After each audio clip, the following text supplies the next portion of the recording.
Hello, this is Shane Mesh presenting The Rise of the Individual. If equality were ever to be achieved amongst peoples, they would never progress beyond the lowest common denominator. Page 156, Mesh's Musings. Throughout the history of mankind, there have always been those who pursue the notion that all peoples should be equals in every way. This premise is simply neither true nor could ever be achieved without risking the very existence of man. Forcing equality on the masses would only serve to trigger the downfall of civilizations. No longer would there be any need to do more than the least amongst us or have needs greater than another. Death of the individual would give rise to that of the equals. The equals are a collective conscience of the masses whose mission is to ensure that no one should prosper above another. Fairness, it would seem, allocates these efforts to the individual freely to others who do not or cannot expend it for themselves. They do not believe that individuals are entitled to any bounty they create, particularly those greater than the possessions of an equal.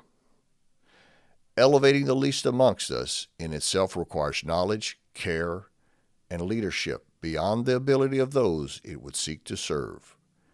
If equality were the goal, raising all measures of others would be forbidden, as it could not be possible for all to achieve such levels.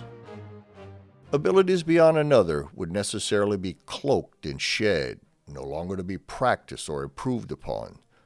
Soon the individual would force itself to block the creative, much less any critical thinking, in order to risk exposing any appearance of superiority. Who amongst the equals would rise to the occasion in a time of need or peril?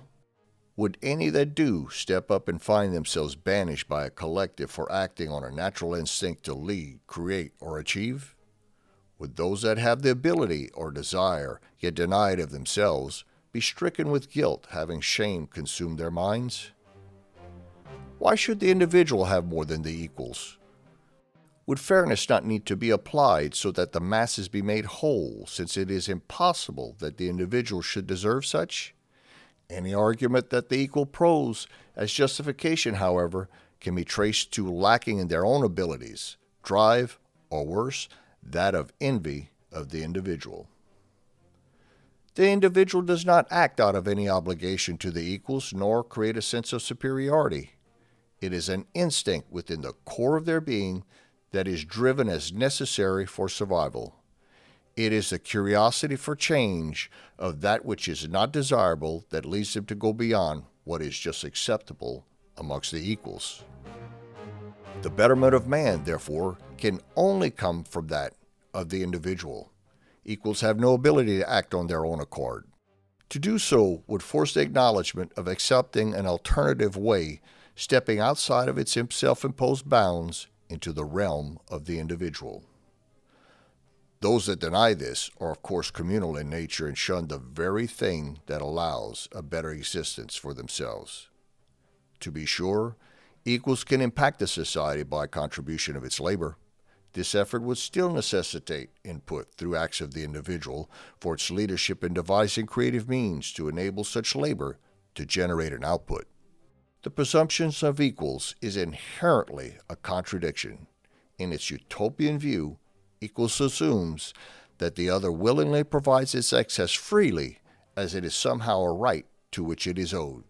The individual, however, would grow weary of creating abundance rather than lose its identity.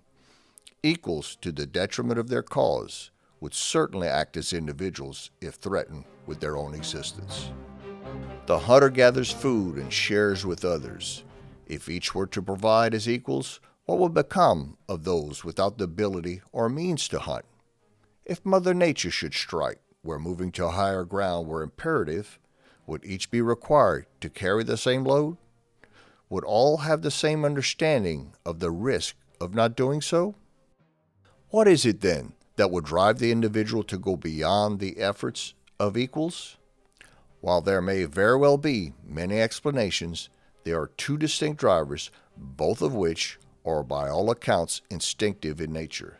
These inclinations are woven into the genes of man from centuries of competition for survival and the need to be creative in his own betterment.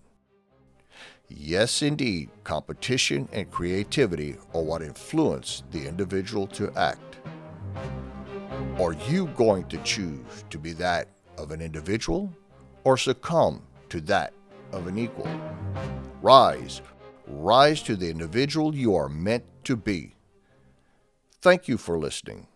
This is Shane Mesh, and I am excited for the blessings of every tomorrow. Are you? The inspiration for this commentary was inspired by the late and great Paul Harvey.